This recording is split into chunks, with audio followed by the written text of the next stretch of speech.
안녕하세요. 의정도포기의 임평순입니다. 안녕하세요. 노경미입니다.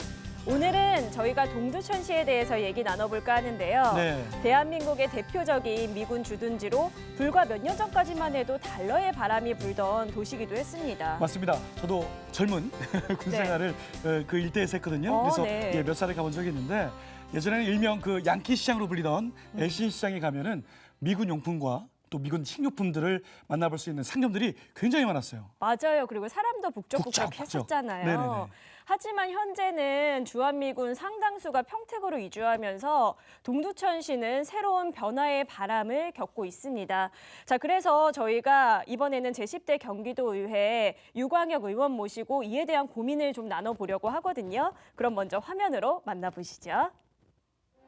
1974년 동두천 출생의 유광혁 의원. 동국대학교 영어영문학과를 졸업하고 새마을운동협의회 동두천시 지회 사무국장, 동두천 평화의 소녀상 건립추진위원회 사무국장을 역임했습니다. 현재 제10대 경기도의회 초선의원으로 기획재정위원회 소속인데요. 동두천시 생연이동, 송내동, 상패동을 맡고 있으며 그는 밥값 하는 도의원으로 열정 넘치는 의정활동을 선보이겠다 약속했습니다. 네, 오늘 주인공 만나보겠습니다. 의원님 안녕하세요. 네, 안녕하세요. 네, 먼저 시청자 여러분께 인사 부탁드리겠습니다. 네, 반갑습니다. 꿈이 실현되는 도시 두드림 동두천에서 왔습니다. 유광혁 경기도의원입니다. 만나서 반갑습니다. 네. 의원님 굉장히 씩씩하세요. 두드림 동두천. 네. 네, 저도 많이 그 캐치프레이즈를 많이 봤는데 네. 잘 두드리고 있습니까, 동두천? 계속 두드리고 있습니다. 그렇습니까? 네, 변방의 북소리인 거니 마냥 예. 계속 두드려서 저희 동두천시의 존재를 알리고 있습니다. 알겠습니다. 제가 오프닝에서 네. 내레이션으로 밥값하는 도의원이다 네. 이렇게 했는데 어떻게 1년 동안 밥값 잘 하셨는지요? 우선 밥은 많이 먹었습니다. 네, 밥은 많이 먹었고 이제 기대에 저버리지 않게끔 부단히 네. 노력 중입니다. 네. 알겠습니다. 오늘 동천에 대해서도 많이 알아보고요. 의정에 대해서도 한번 이야기 네. 나눠보도록 하겠습니다. 네. 네. 네, 저희가 알기로는 밥을 많이 드신 만큼 일도 열심히 하신 걸로 알고 있거든요. 네, 그 지역구도 동두천시에 이제 속해 계시고요. 이 동두천이 살펴보니까 미군 기지를 중심으로 또 달러를 벌어들이기 위한 사실은 계획 도시였는데 그 당시만 해도 굉장히 사람도 많이 몰리고 복적복적했는데 지금 가보니까 조금 많이 줄었을 한산하더라고요. 거예요. 예. 제가 군생활도 연천에서 했거든요. 아, 그러셔요? 그때에도 주말 외박 나가는 우리 장병들에서 굉장히 부쩍부쩍했어요. 근데 지금 인구가 10만 명도 채 안 된다고 합니다. 지역 활성화를 위한 고민이 굉장히 많으실 것 같아요. 그렇죠. 예, 네. 어떻습니까? 저희가 이제 앞서 말씀해 주셨던 대로 저희가 한때 여기 2019년 미국 국회 의회 자료를 보니까 한국 주둔 미군이 대략 2만 5천 명 정도 선을 얘기를 해요. 네. 그럼 미군이 그 정도면 가족들이나 군속을 합치면 대략 4만 5천 명 정도 추정이 됩니다. 그 정도의 인원이 한 20년 전에는 동두천에 있었고 지역 경제의 어떤 이바지를 하는 게 많이 컸었는데 지금은 한 3천 명 정도 생각을 하고 있습니다. 그리고 가끔씩 훈련 오는 2, 3천 명의 군인들이 있지만 그들이 계속 상주한 건 아니고요. 네. 몇 개월 있다 다시 가고 있고 사실상 이제 미군 기지가 저희 전체 면적의 대략 42%를 차지해요. 네. 저희 전체 면적의 자료를 보니 95.66제곱킬로미터 정도 되거든요. 거기에서 대략 6개 큰 기지들과 이제 캠프들이 있는데 그것이 반환되지 않는 한 저희가 아무래도 지역 경제를 일으키고 개발하는 데는 한계가 있다고 생각이 듭니다. 그러니까요. 예, 규모가 엄청나죠. 네. 그렇죠. 예, 지난 7월 말에는요, 그 미군 공여 지역 관련해서 이재명 지사님 그리고 동천시 의정부지 파주시 이 딱 보면은 북부 벨트네요. 네. 이게 모여서 협약을 맺었다고 들었습니다. 해당 내용 좀 설명 좀 부탁드립니다. 이거죠. 사실상 이제 현 정부의 공약이기도 한 그 미군 내 공여지를 국가 주도적으로 발전을 해야 된다는 건 좀 명확한 일인데 그 부분에 대해서 이제 경기도와 해당 지자체가 같이 힘을 모아서 촉구를 하는 거죠. 네. 사실상 이번 촉구와 이후에 바로 이제 8월 달에 NSC 국가안전보장회의에서 이 점을 또 다뤘고요. 그리고 9월 17일에는 그 건에 대해서 또 국회에서 토론을 했고 자그마한 지자체에서 토론회 간담회 지속적으로 이루고 있습니다. 저 역시도 얼마 전에 촉구안을 또 내밀었고요. 예. 그럼 의원님께서 생각하시기에 어떤 계획이 좀 있어야 좀 이루어질까? 네. 사실상 국고 주도적으로 이 개발 사업을 해야 된다고 하지만 이 아젠다를 잡고 있는 현 정부의 어떤 기구가 분산이 돼 있어요. 네. 국무조정실이나 국방부나 네. 그리고 행안부 이렇게 나눠져 있는데 이게 단일 구조가 좀 필요하죠. 단일 통제를 할 수 있는 기구가 좀 필요하고요. 그리고 사실 그 국가 주도적으로 해야지만 사실 민간의 투자를 무시할 수 없는 거거든요. 이건에 대한 제도에 대한 어떤 부분 이런 것들이 하나씩 개선이 된다는 생각합니다. 그 현재 사실 개발 가치가 가장 크다고 평가되는 게 이제 캠프 KC나 호비라고 볼 수가 맞습니다. 있는데 이 부분에 대해서는 어떻게 진행이 될까요? 사실상은 캠프 호빈이 2018년 9월에 사실 반환이 예정이 돼 있었어요. 네. 그리고 또 하나 지금 거론한 내점 캠프 모빌 같은 경우는 2017년에 그 부분적으로 좀 반환이 되겠다 하지만 이에 앞서서 이제 환경 평가나 그분의 조치가 전혀 이루어지지 않기 때문에 그 후속 작업이 전혀 돼 있지가 않은 거예요. 사실은 반환이 된다. 그게는 그 정해진 기간이 돼도 사실은 그거를 어떻게 우리가 따지거나 알아볼 수 있는 구조가 아니에요. 그 점은 굉장히 사실 문제가 많다고 생각합니다. 사실상 지금은 그 평택에 있어서 그 게리슨이라고 이제 험프리 게리슨이라는 큰 기지가 생겼지만 그 전까지는 동천 캠프 KC가 아마 대한민국에서 가장 큰 기지였을 거고요. 네. 작은 마을이라고 생각하면 됩니다. 맞습니다. 예. 예. 또 캠프 KC 넘어서 또 마을이 존재하던데요? 이게 캠프 호비도 있고요. 예. 우리 걸산동이라는 또 네, 걸산동이요. 우리, 네. 육주의 섬이라는 별명을 가진 도시 그 마을이죠. 그런 마을이 있는데 그 마을 주민들은 얼마 전까지만 해도 학교를 가기 위해서나 친인척이 올 경우에는 이 미군이 발급한 아이디나 네. 그런 증명서 꼭 필요했어요. 네. 얼마나 많이 불편했겠습니까? 그렇죠. 자, 사실 국가안보와 주한미군 그 주둔으로 주민들은 70년 가까이 어떻게 보면은 희생 아닌 희생을 해왔다 네. 이렇게 네. 볼 수가 있잖아요. 이들 위해서라도 반환이 하루 빨리 완료돼서 발전이 이렇게 좀 이어져야 되지 않나 아, 이런 생각을 해봅니다. 당연한 말씀입니다. 예. 네, 이어서 또 드릴 질문도 앞선 답변들과 좀 연관이 있을 것 같습니다. 이 도시재생에 대한 얘기를 좀 나눠볼게요. 네. 어떻게 동두천을 좀 변화를 시켜야 사람들이 다시 북적북적 거릴까 많은 고민하실 것 같거든요. 어떤 대안 있으실까요? 이제 많은 우리 지자체 단체장님도 고민하실 거고 국회의원도 고민하실 거고 다 얘기인데 저는 또 다른 개념이 좀 있습니다. 인구가 지금 아까 10만이라고 그러지만 점점 줄고 있어요. 네. 9만 6천 명 정도로. 그리고 인근에 있는 연천과 포천도 줄고 있고요. 그만큼 전출되는 인구는 옆 도시에는 팽창하는 양주시로 전입이 돼가고 있고 네. 인구가 줄어드는 것에 대해서는 사실은 얼마 전 강의를 들었는데 그 얘기가 나오더라고요. 요즘은 발해의 정치다는 얘기를 해요. 무슨 말씀이냐면 시민들이 원하는 환경을 찾아서 떠나는 시대라 그래요.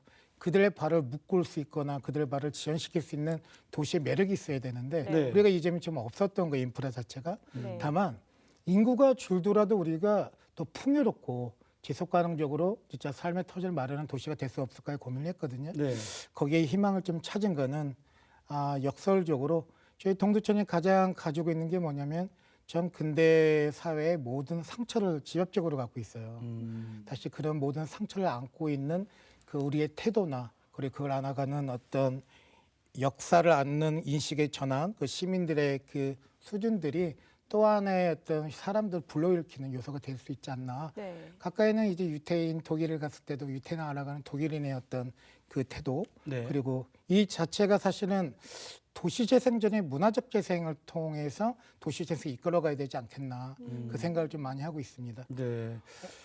우리 흔히 개발하면 재개발하면은 다 부수고 다시 없고 그렇죠. 이런 생각을 하는데 맞아요. 동천시는 그 역사적인 어떤 메리트, 유무형의 어떤 문화적인 요소가 분명히 있을 것 같습니다. 그 문화 전문가들은 동천은 그런 비유를 써요. 문화의 보고다. 문화의 보고다. 보물섬이다. 네네. 근데 지금까지를 보면 이 문화적 보물섬 이 도시 이렇게 비유하고 싶어요. 되게 재료가 좋다. 싱싱한 재료를 갖고 있는데 네. 이걸 이걸 가지고 요리할 수 있는 셰프가 없는 거예요. 네. 그래서 지금 제가 하고 싶은 작업은 레시피를 만들고 싶은 거예요. 네. 군우가 와도 이게 저는 뭐 선출직 아무래도 그 네네. 뭐 정치인이기 때문에 언제 어떻게 될지 모르지 않겠습니까? 네네. 하지만 레시피를 만든다면 누가 와도 이 시스템을 만들어 갈 수 있지 않나 그 생각을 좀 많이 하고 있어요. 지금 생각하신 레시피가 어느 정도 있으신가요? 그렇죠. 사실상은 저희 지역이 이런 생각을 해봤어요. 기지촌이라는 말을 쓰면 되게 네거티브하게 받아들이잖아요. 네네네. 네. 근데 이 기지촌의 영역을 미국 본토의 텍사스나 그리스나 독일이나 일본이나 전 세계 있는 300개의 주둔지의 기지초를 따져보면 그들만의 문화가 관통되는 게 있어요. 네네. 그건 또한 미국 시민권제 시민들과는 또 달라요. 사실 이런 문화들 통달하는 것을 가지고 동두천이 대한민국 경기도 동두천이 아닌 동두천이 전 세계에 이끌어가는 그 네트워킹을 할 수 있다면 굉장히 잠재력이 큰 도시다.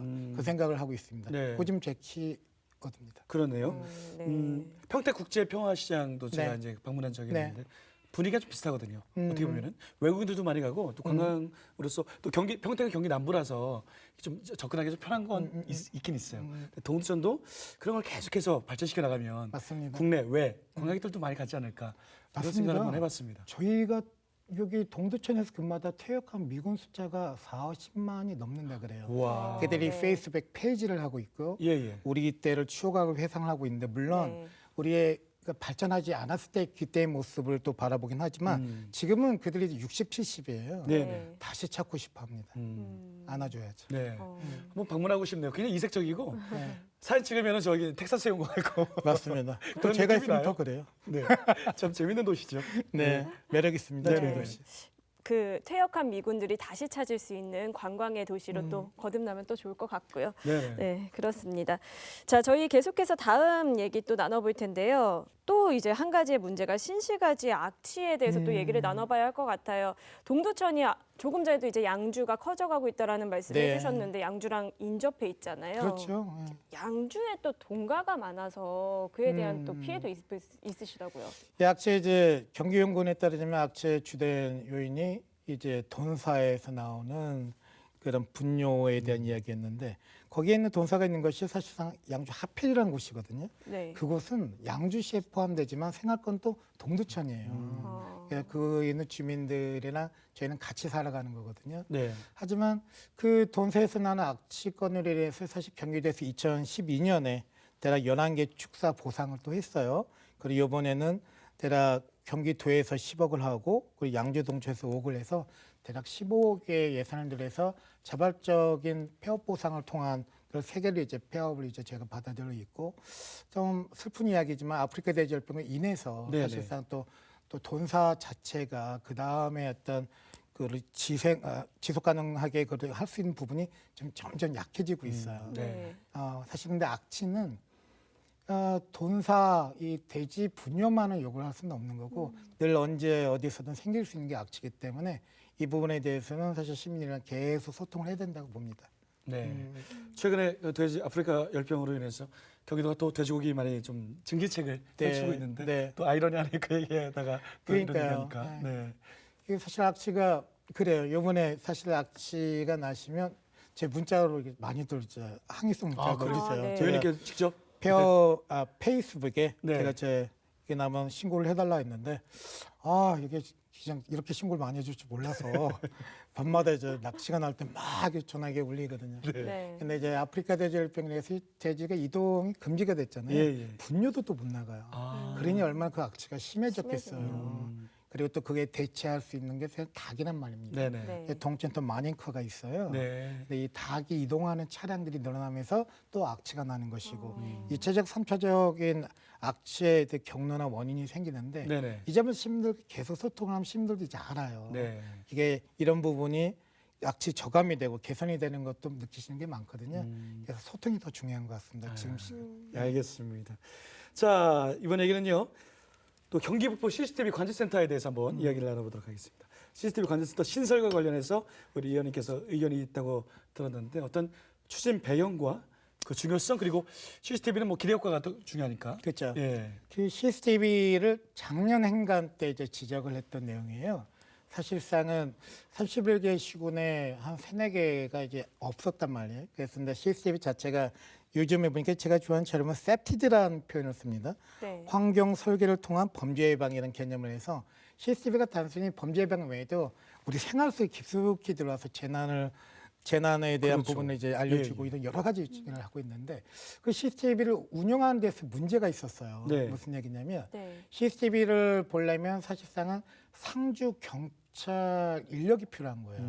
근데 상주를 하려면 하루 3명 이상은 있어야 되는 거거든요. 네네. 네. 특히 근데 지금까지 보면 경찰 인력들이 너무 부족하다 보니 어느 시군은 1명을 놔두는 거예요. 그러면 밤에 네. 그 범죄에 어떤 대응하는 것들이 굉장히 늦어지고 네. 효과가 별로 없어졌단 말이죠. 네. 그래서 이 부분은 3명을 다 채웠으면 좋겠다. 이 점을 개선해달라고 했는데 고맙게도 이번 경기도랑 이제 중앙정부랑 많이 협약을 해서 이번에 이제 30일백에 시군에서 이천이랑 가평을 제외한 나머지 29개 시군에는 경찰 상주 인원이 3명이 다 완벽하게 돼 있다는 걸 확인했습니다. 네.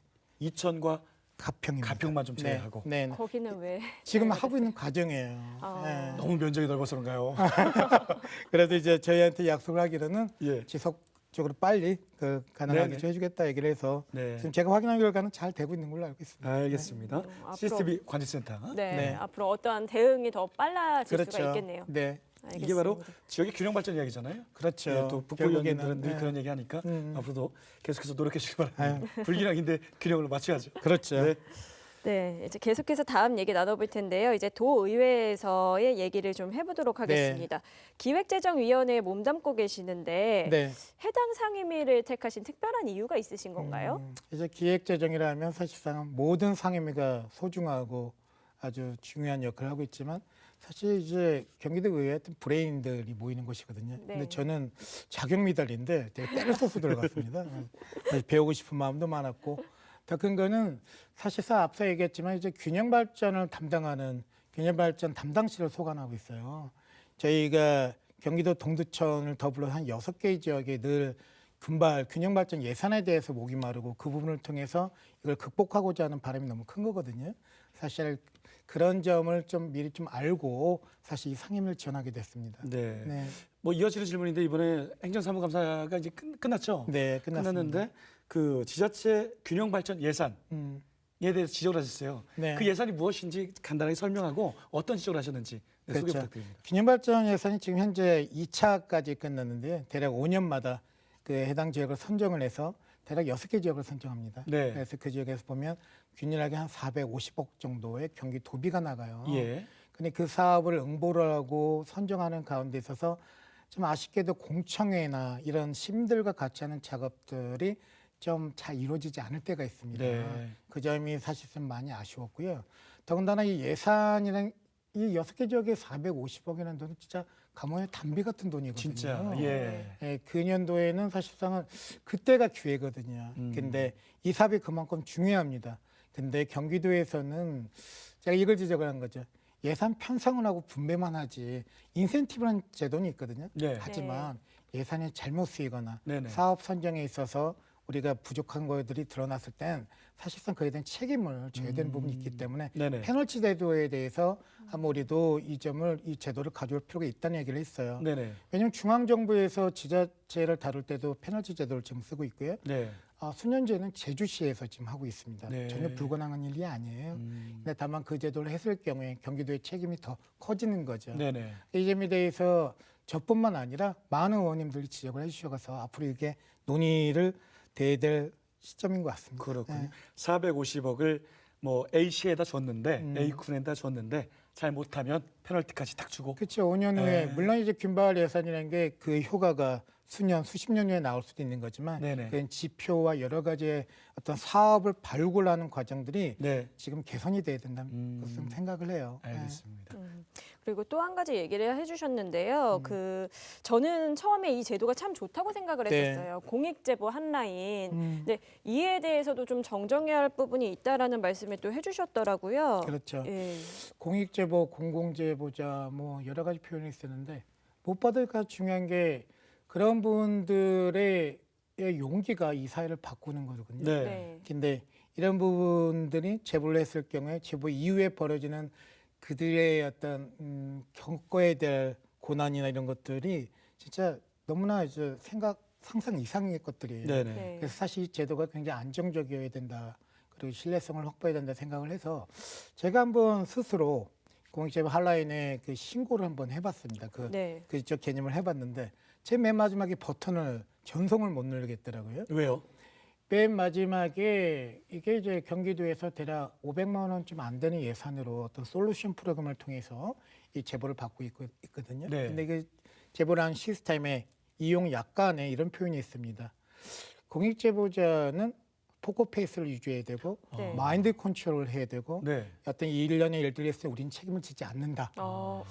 예, 물론 그 솔루션 회사에서는 그렇게 표현할 수는 있으나 네. 하지만 제보자나 혹은 이걸 인터페이스라고 그러지 이용자의 어떤 모든 감수성까지 배려하는 부분이 굉장히 부족한 거였거든요. 네네. 네. 그러니까 이런 단어 선택만 하나 해도 사실 저는 버튼을 누르지 없었어요. 네네. 그래서 시뮬레이션 자체를 돌리지 않고 제도를 들어와서 그렇게 했다는 거에 대해 지적을 제가 한 거죠. 네. 어떻게 좀 사실 제가 포커페이스를 못해요.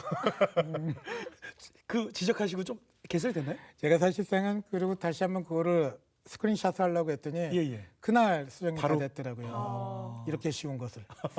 어떻게 그럼 약관이 좀 바뀌었어요? 약간 우선 이제 사실상 그런 표현들은 굉장히 자제하고요. 네. 사실은 뭐 그냥 통상적인 표현으로 바뀌었다고 생각을 하면 돼요. 그럼에도 불구하고 네네. 저는 더 한 발짝 나가서 네. 사실상의 공익제보의 제보가 그렇게 소중하다면 그 솔루션 프로그램을 이용한 게 아니라 저희 뭐 경기도에 예산이 없는 것도 아니고 그럼요. 그들이랑 같이 연구를 해서 네네. 또 하나의 솔루션을 개발하는 것도 저희가 선제적인 어떤 정책을 펼치는 경기도의 어떤 모습이 아닐까 그런 생각을 좀 합니다. 전 단순히 아까 500만 원 그 솔루션 프로그램을 이용하는 것 자체가 저는 좀 의아했습니다. 저 역시도요. 예예. 뜻밖인데요. 요즘 특히 공익제보의 중요성이 굉장히 대두되고 있는 그렇죠. 현실이거든요. 현 사회가. 알겠습니다. 따끔한 지적 감사합니다. 네. 자, 이 밖에도 저희가 이제 여러 가지 이야기를 했는데 뭐 상임이나 아니면 도의원으로서 이 문제를 꼭 해결해야 되는데 있으시면 말씀 부탁드립니다.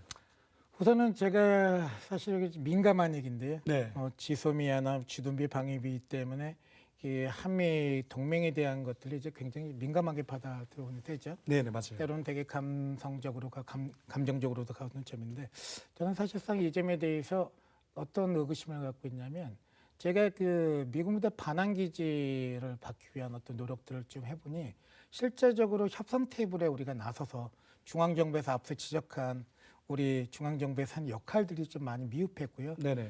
그 평택 기지가 용산 기지가 평택으로 이전함에 따라서 사실상 경기도의 입장에선 주한미군 이슈까지 다 들어왔다고 생각을 해요. 네. 그렇다면 경기도에서도 이 점을 갖고 그동안 이제 사실은 큰 관심사를 갖지는 않은 건 사실이거든요. 전문적이지도 않았고 이런 문제에 있어서 어떤 역할을 좀 하고 싶습니다.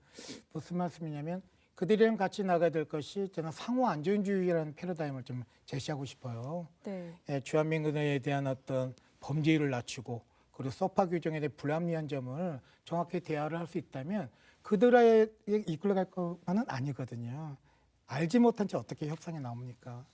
그런 점에서 좀 노력을 하고 싶고 제가 너무나 또 하나 뭐가 있냐면 제가 사는 아파트가 있는데 네. 거기에 이렇게 주차하는 공간이 너무 없는 거예요. 그래서 이제 그런 공간에 있어서 제가 이제 경기도 의원으로 여기 와 있지만 사실 저희 지역에 있어서 그런 그 민원들에 대해서도 한 번쯤 내년쯤은 고민을 깊게 해봐야겠구나 그 생각을 하고 있습니다. 알겠습니다. 저희가 지금 이제 얘기를 나누는 와중에 끝을 향해 달려가고 있습니다. 네. 네. 아직 못 하신 말씀 있으시면 저희 카메라 보시고 마지막 시간 드리도록 할게요.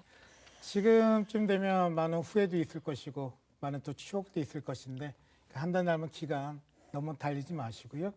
그냥 속도감을 좀 늦추시고 그다음 2020년을 준비하는 그런 따스한 겨울이 되시길 원합니다.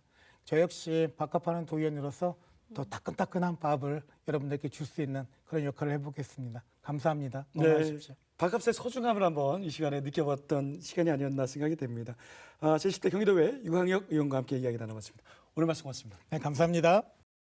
네, 어느 인터뷰 기사에서 훗날 어떤 정치인이 되기를 바라느냐라는 질문에 유 의원은 무주상 보시라고 했다고 합니다. 어렵네요.